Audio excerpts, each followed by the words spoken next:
I'm Brandon Briscoe, and welcome to The Postscript, Living Faith Bible Institute's weekly podcast that invites listeners into in-depth theological and ministry conversations with pastors, Bible scholars, missionaries, and professors.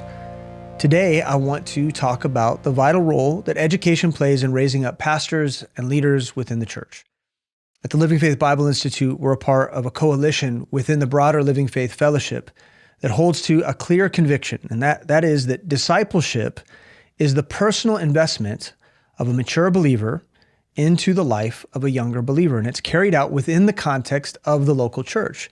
It's a ministerial, doctrinal, and ecclesiastical investment, and it's one that never changes throughout the entire history of the church. And yet for generations, churches have partnered together in the shared mission of training pastors. And that partnership and how it shapes our approach to leadership development is what I want to explore with you today. Proverbs 4:13 says, "Take fast hold of instruction, let her not go, keep her, for she is thy life." From the beginning of colonial America until the late 19th century, almost all forms of higher education in the United States were considered Christian. From their inception, the well-known universities of America emphasized the training of clergy and the study of Scripture, leaving education in things like trade and business to models of apprenticeship. You might be surprised to learn that at the time, most of the perennial American universities' original stated claim was to promote faith in Jesus Christ. For instance, Harvard University plainly declared that their objective was to know God and Jesus, which is eternal life, and therefore to lay Christ in the bottom as the only foundation of all sound knowledge and learning. Can you believe that? That was Harvard. Founded in 1701 by the Puritan separatists known as the Congregationalists, Yale's primary goal was that every student should consider the main end of his study, to wit, to know God in Jesus Christ and answerably to lead a godly, sober life. Now, sadly, today these schools are completely secularized and no longer hold to any of the ideals on which they were founded. Christian higher education has always been a bit of a controversial topic among Baptists, and for good reasons. Early in America's history, the Congregationalists dominated the colonial landscape and quickly became the established church of New England. And just like the Anglicanism that they sought to escape in Europe, the Puritans had formed a religious denomination that imbued the political and social fabric of America to the exclusion of their separatist brothers, the Baptists. The initial discord between the Baptists and the Congregationalists revolved around the issue of infant baptism, and the Baptists claimed that the administration of baptism must be preceded by an individual's free will decision to repent and believe the gospel. The contention around this subject had serious cultural and political implications that resulted in much more than theological strife. The early Baptists were persecuted and even forced out of many of the early colonial settlements. Despite their exclusion and oppression, the Baptists thrived. The early Baptist churches of America emphasized authoritative biblical preaching and teaching. The Baptists were generally more welcoming to outsiders, and their churches often reflected a diversity of social classes. And in a country settled by separatists, Baptists had even greater distrust of government and institutions than the other denominations. All of these qualities, they were appealing to many people. And as the evangelistic movement known as the Great Awakening prospered, many Christians converted, were baptized into flourishing Baptist congregations. Shortly after the American Revolution, under the influence of Baptist ministers, men like Thomas Jefferson and James Madison were among the first of the United States forefathers to truly champion the claims of the First Amendment. And so at this point, with greater religious freedom came greater opportunity for the Baptists to actually make their mark in America. But as they surveyed the terrain of the education systems, they discovered that almost all of the educational institutions were founded and managed by the long-established Protestant denominations who obviously were opposed to the Baptists, which left the Baptists to pursue more unconventional forms of teaching and training pastors and missionaries. So since that time, Baptists have taken many different approaches to providing men and women with the biblical and ministerial education that they've needed to serve the Lord. Some Baptists have partnered to form organizations and academic institutions. Other Baptists have doubled down on their autonomy, determined to do all their teaching in-house.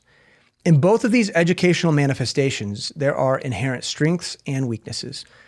There's a great value in believers organizing for the sake of sharing resources and accountability. Many fundraising missionaries have benefited from the fellowship and networking that local churches do. When Baptists gather together in unity and with a mission in mind, they are capable of doing great things without compromising the independence of the local church. The problem is that many Baptist organizations and academic institutions allow over-formalization and bureaucracy to suffocate their collective faith, promoting unnecessary uniformity and deterring believers and churches from missional risk-taking. When Baptist schools falter in this way, history tells us that they either dwindle and divide, or worse, they grow into large but doctrinally compromised monuments to themselves. We see this in many seminaries and institutions that carry the name Baptist all over the U.S.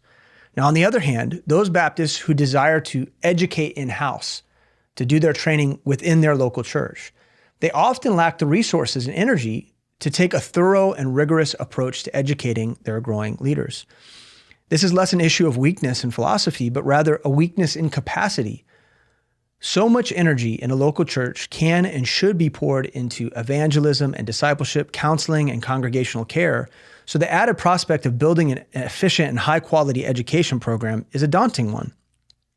The reason good churches send folks away to Bible school is because even good churches lack the resources to effectively instruct at the leadership level that's necessary. So what should a church do? What's the right approach to take? Well, sadly, I don't have a one-size-fits-all answer for you. History is often great at providing a diagnosis for problems, but it isn't always good at providing a prescription. Ultimately, I believe that each church has to decide what is best for them based on the convictions of their leadership and in relation to what their congregation's needs are for growth. What I can say is that it's of the utmost importance for every church to have a plan for training godly men and women to take the gospel to the entire world. This is the Great Commission. We have to take it seriously. This isn't a tertiary or passive endeavor. It's a central and urgent endeavor of the church. And as churches, we have very little time to fulfill the mission of our age. Time is running out. Christ's return is imminent, which means that in the wisdom and conviction of the Spirit, each local church must take responsibility to train pastors, missionaries, and church planters seriously. With this sense of urgency in mind, and with the lessons of Baptist history to serve as a warning, in 2013, the Living Faith Bible Institute was established to provide Bible education resources for growing ministers while granting them the freedom to minister within their autonomous local churches. The reason that we exist is to come alongside local churches. And 12 years later, the Living Faith Bible Institute has approximately 600 students from all over the United States and around the world.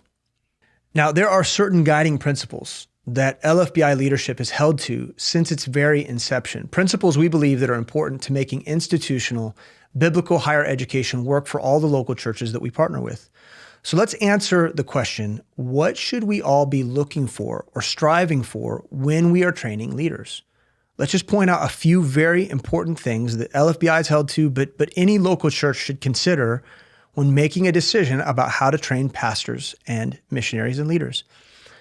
The first thing is this: the education must be biblical. This might seem obvious, but it's very important. It's worth addressing. A Christian education is nothing if it isn't biblical. If a local church is going to partner with a school by recommending their members, they need to have the assurance that the instructors are doctrinally like-minded, trustworthy, and accountable. And this is why a school must present a statement of faith and be clear about the nature of their beliefs right up front. For this same reason, a Bible school should not include an option for professional tenure. Why? Because if the views of an instructor stray from the tradition of the faith, the school must reserve the right to terminate that relationship. But if a school brings in the right instructors and they're diligent about ensuring that the professors and the instructors are like-minded, this kind of instructional divergence should be rare. In the selection of instructors, the Living Faith Bible Institute employs pastors and missionaries who have graduated from like-minded schools and have proven their doctrinal orthodoxy within the body of their preaching and their ministry work. Too many schools hire instructors based on pedigree rather than testimony. Second, when selecting a school, we must be determined that it's local church focused. The implicit contradiction of the typical seminary model is that church members must withdraw from their home church in order to go away and get trained for church ministry. It doesn't even make sense. While many Bible schools have tried to fix this by requiring students to attend a church nearby, the truth is no school has the ability to love and grow and invest in disciples of Jesus Christ the way that a healthy home church can. In order for a Bible school to be effective, we believe that it requires that a student continue to get trained for ministry by investing day by day within the local church of their membership. And so for this reason, biblical higher education should be accessible online. In our day and age, there's no reason for us to ship our best and brightest members to another city to learn biblical doctrine and theology. The online platform allows students to receive a higher quality education while making immediate applications within the context of their church ministry. Each student in the Living Faith Bible Institute is required to get pastoral approval from their local church before their application is approved. Students are also asked to sign an agreement that allows the school to provide a general report back to the local church on the progress of their members' education. Now, it's these kinds of mechanisms that allow schools and students to remain accountable to their local churches. So this is a critical component that if we're going to establish Bible institutes and schools or send people away to get higher education, there must be an agreement to remain accountable within the context of a local body. Third, it must be flexible. God's calling is for everyone. A Bible education should accommodate young single people who have tons of physical energy and latitude in their schedules, but also a Bible education should accommodate working adults with families and busy schedules. No matter your life circumstances, you should be afforded an opportunity to grow in God's Word without the fear of failing to keep up with all of the work that it requires. An online platform like the one at LFBI provides a Bible school the ability to build a curriculum that meets the scheduling needs of every student in every walk of life and every time zone. To have flexibility means that a student can engage with the material in a way that suits their schedule and doesn't interrupt their ability to make a living at their job or to do the actual work of ministry. Fourth, a Bible school must be academically rigorous. It takes a lot to build an effective program of study. It requires clear educational objectives, knowledgeable teachers, biblically sound content, pertinent and appropriate pedagogy, practical and comprehensive assessments, a trustworthy team of people to grade and communicate with students, and an administrative team that holds people accountable and keeps the vision of the school at the forefront of all activity. All of these things, the achievement of all of these objectives, they require resources and are much more reasonably achieved through trusted partnerships when Baptist churches come together to do education. Many local churches have reliable teachers and sound lecturers, but employing assessments to further the development of their students is critically important. It can't be neglected. When training men and women for ministry, it's not sufficient for them to simply listen to lectures and take notes. They must engage with the content through assignments and projects that help them to process what they're learning. Not only that, but without forms of assessment, how does a pastor know that their growing minister truly understands the content that they were taught? Fifth, Bible education must be affordable. Most Christian higher education, like all higher ed, is exorbitantly overpriced. The inflated price is the result of many different factors, including the cost associated with real estate and staffing. If the objective is to train as many ministers as is possible, a Bible education can't be for the financially privileged alone. It has to be for everybody. It must be a viable option for all the growing leaders in our church, all that are willing to learn. So for the Living Faith Bible Institute, the exceptionally low cost of our school is made possible by the passion and sacrifice of our instructors, as well as the donations and support of patrons of the school. Many people and churches choose to support the school financially because they believe in the vision of the school and recognize that their investment contributes directly to the development of future pastors, missionaries, and leaders.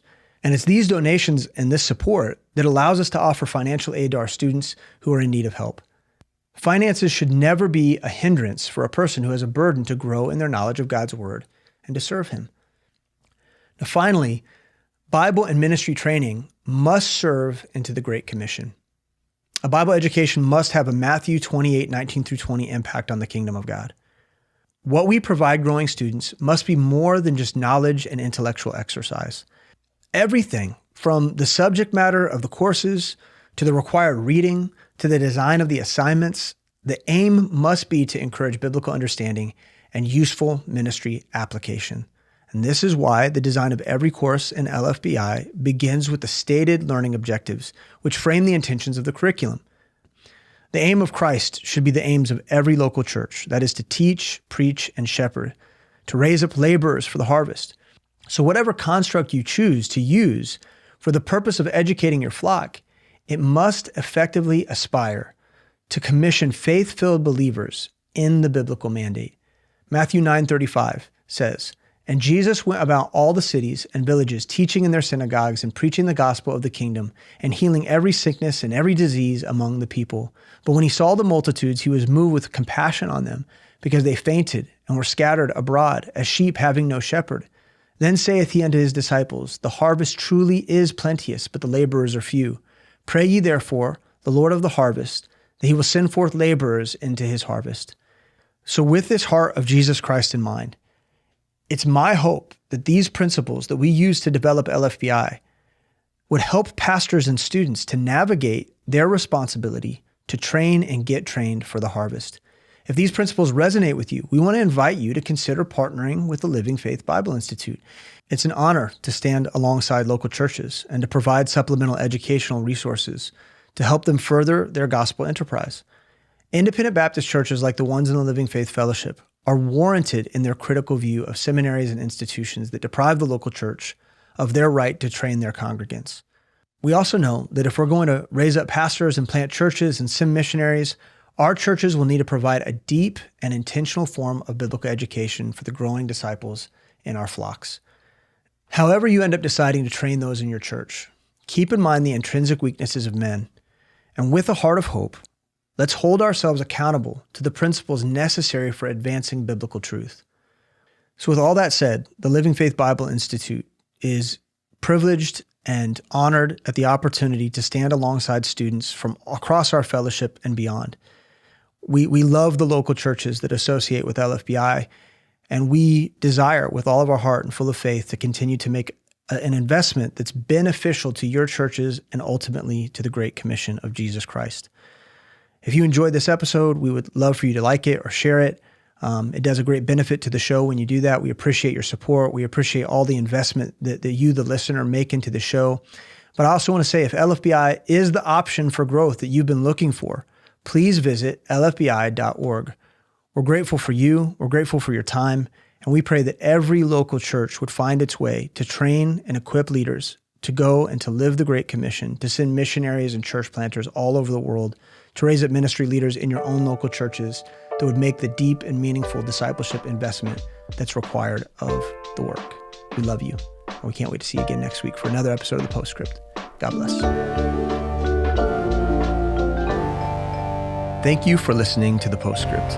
If you enjoy the show, please leave us a rating and review in order to help other people find our podcast. If you value this show, please help us continue creating content by supporting Living Faith Bible Institute at lfbi.org/support.